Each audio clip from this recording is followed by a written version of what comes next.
ইসলামটাকে আমরাই বিভিন্ন নামে বিভিন্ন পরিচয় ইসলামটাকে আমরাই ক্ষতবিক্ষত করে রেখেছি।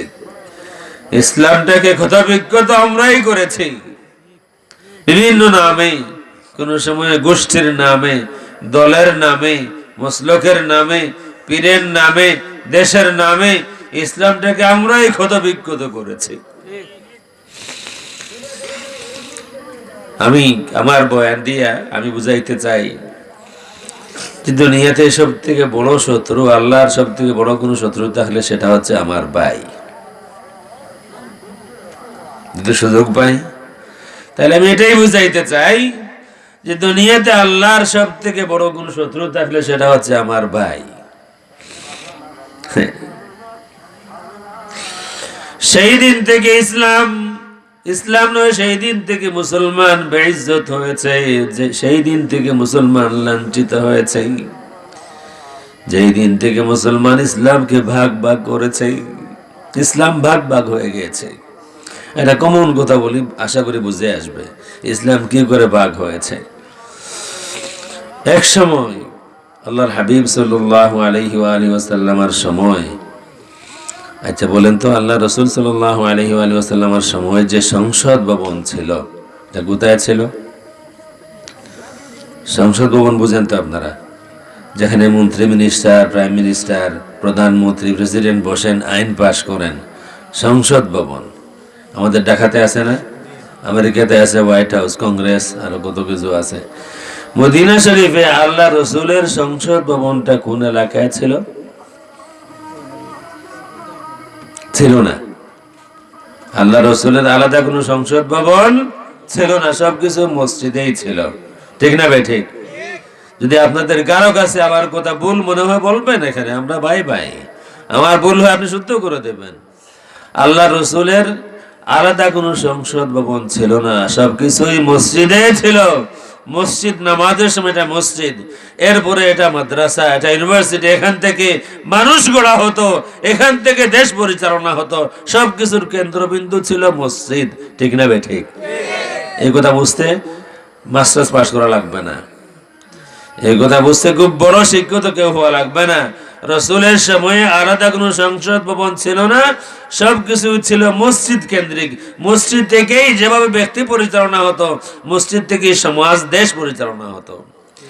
যেই দিন থেকে মসজিদ আলাদা হয়েছে, যেই দিন থেকে মুসলমানদের জীবন আলাদা হয়ে গিয়েছে, যেই দিন থেকে বলা হচ্ছে ইসলামটা একটা অংশ, আমার জীবনের বিশেষ কোনো অংশের জন্যে, আরো পরিষ্কার করে যদি বলি, ধর্ম নিরপেক্ষতা একটা জিনিস আছে, যেটাকে ইংলিশে বিভিন্নভাবে আছে, আরবিতে আছে। এখন আরবিতে যেই কথাটা বলা হয়, আর ইসলাম দীনুন ওয়া দাওলা, ইসলাম হচ্ছে ধর্ম এবং রাষ্ট্র। আর নতুন ফর্মুলা যা হয়েছে, ধর্ম ধর্মের জায়গায়, রাষ্ট্র রাষ্ট্রের জায়গায়। যেই দিন ইসলামকে বাদ দিয়ে রাষ্ট্র ইসলাম থেকে আলাদা হয়ে গিয়েছে, রাষ্ট্র কোরআন থেকে আলাদা হয়ে গিয়েছে, রাষ্ট্রপতি কোরআন থেকে আলাদা হয়ে গিয়েছেন, সেই দিন থেকে মুসলমান বেইজ্জত হয়েছে। আর যতদিন পর্যন্ত আবার ফিরে না আসবে, মুসলমানরা ইজ্জত পাবে না। আমরা আলাদা করে দিয়েছি। আপনারা ঠিক ঠিক বলে শুধু আমাদেরকে দোষ দিবেন না। আমি মানুষ কিন্তু বেড়া, হক কথা বলি। আমি এমন মানুষ, আমি ইনশাআল্লাহ গলির সামনে দাঁড়িয়ে হক কথা বলতে পারবো। এই কারণে আমি জানি আমার জীবনটা আমার হাতে নয়। সবসময় দোষ আমাদেরকে দিবেন না। আপনাকে ভাবতে হবে আপনি কোন গাছ লাগান আর কোন ফল আশা করেন। আপনি কোন গাছ লাগান, কোন ফল আপনি আশা করেন। আপনি যেই গাছ লাগাবেন সেই গাছের ফলই আপনি আশা করতে পারেন। আপনি লাগাইবেন গাছ একটা তেঁতুল গাছ, আপনি তেঁতুল গাছে আম আশা করতে পারেন না। আমি যে আয়াত তেলাওয়াত করেছি, আমার কথাটা আমি আবার রিপিট করতে চাই। যেই দিন রাষ্ট্র ধর্ম থেকে আলাদা হয়েছে, যেই দিন, এটা এই বাংলাদেশে হয়নি, এটা ব্রিটিশ সময় হয়নি, আরো বহু আগের থেকে। যেই দিন রাষ্ট্র ধর্ম থেকে আলাদা হয়ে গিয়েছে, যেই দিন রাষ্ট্রপতি ধর্মের আইন থেকে আলাদা হয়ে গিয়েছেন, যেই দিন সুলতান আইনের আওতায় না থেকে আইনের ঊর্ধ্বে চলে গিয়েছেন, মুসলমান সেই দিন বেইজ্জত হয়েছে। ইসলামে সুলতান আইনের অধীনে, ইসলামে সুলতান আইনের ঊর্ধ্বে নন। আপনারা মোটেই মনে করবেন না মনে হয় আমি বিশেষ কোনো দেশের কথা বলতেছি, আমি আরো বহু আগের কথা বলতেছি। আমরা বেইজ্জত আজকে হইনি, আমরা আমাদেরকে বেইজ্জত করা শুরু করেছি শত শত বছর আগে। রাসূল বলেছেন, আল খিলাফাতু বাদি 30 সানা, আমার পরে খেলাফত আলা মিনহাজিন নবুওয়াত মাত্র 30 বছর থাকবে। আমরা আমাদেরকে বেইজ্জত করা শুরু করেছি ওই 30 বছরের পর থেকে। একসাথে হয়নি, আস্তে আস্তে করে আমরা রাষ্ট্র আলাদা করে নিয়েছি, আস্তে আস্তে করে রাষ্ট্রপতি আলাদা হয়ে গিয়েছেন, মসজিদে বসা লাগে না। সুলতান বা রাষ্ট্রপতি যিনি হবেন, এক সময় ছিল যিনি সুলতান তিনি ইমাম, এক সময় ছিল যিনি সুলতান তিনি ইমাম।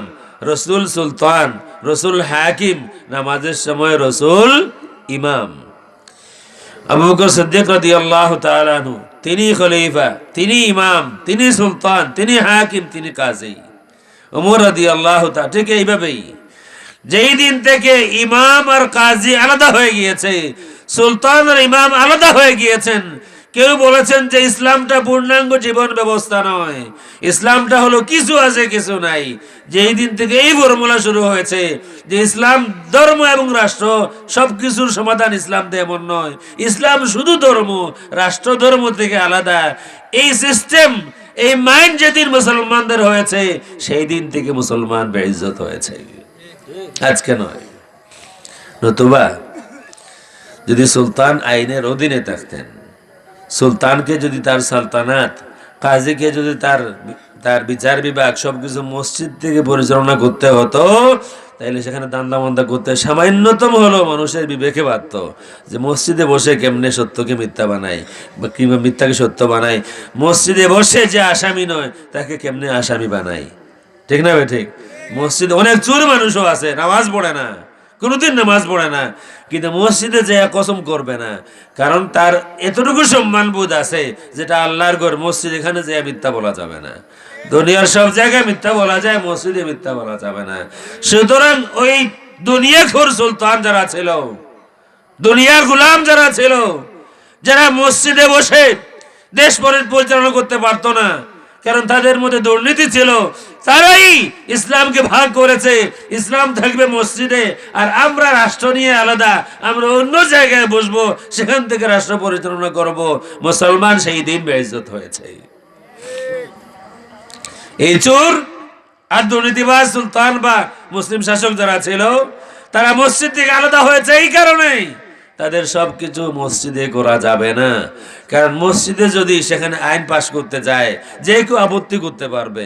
ওমর রাদিয়াল্লাহু তাআলা আনহু তিনি চিন্তা করলেন যে যদি মহিলাদের মোহরানা বেশি বাড়াইয়া দেওয়া হয়, তাইলে একসময় এটা মানুষের জন্য কষ্ট হবে। তার চিন্তাটা ঠিকই ছিল। যেমন এখন বিয়ে শাদিতে মোহরানা দেওয়া হবে 11,11,11,11 টাকা। আমি এক মোহরানা দেখছি, বললাম এই যেই লোকের মোহরানা 11,11,11,11 টাকা, সে একজন সিএনজি চালক, সে সিএনজি চালায়। তার মানে কি, সে জীবনেও সিএনজি চালাইয়া বিবির মোহরানা আদায় করতে পারবে না। ওমর রাদিয়াল্লাহু তাআলার ইচ্ছা হলো মোহরানাকে ঠিক করে দেই, ফিক্স করে দেই, যাতে এটা বেশি না বাড়ানো হয়, কারণ বেশি বাড়ালে মানুষের অসুবিধা হবে। ওমর তিনি তো খলিফা, কিন্তু আপত্তি আসলে, মহিলা আপত্তি করলেন যে ওমর, এই অধিকার আপনার নাই,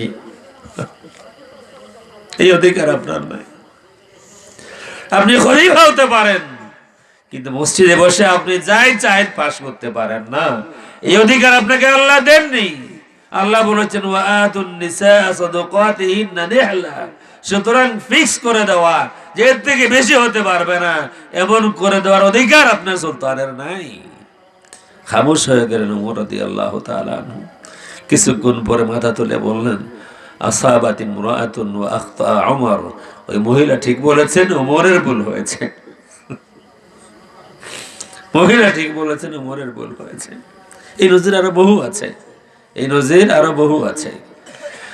যেই দিন থেকে রাষ্ট্র মসজিদ থেকে আলাদা হয়েছে, মসজিদে হবে শুধু ইবাদত নামাজ, আর রাষ্ট্র অন্য জায়গায় হবে, সেই দিন থেকেই আমাদের বেইজ্জতি শুরু হয়েছে।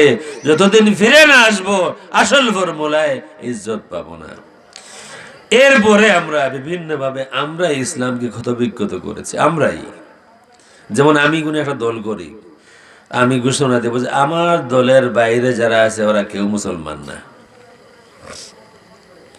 আমার দল থাকতেই পারে, আমার একজন উস্তাজ আছেন, আমার একজন শায়েখ আছেন, আমি ঘোষণা দিলাম যে আমার শায়েখের কাছে যারা মুরিদ না ওরা কেউ মুসলমান না। এমন এমন বক্তব্য আছে না নাই বাংলাদেশে?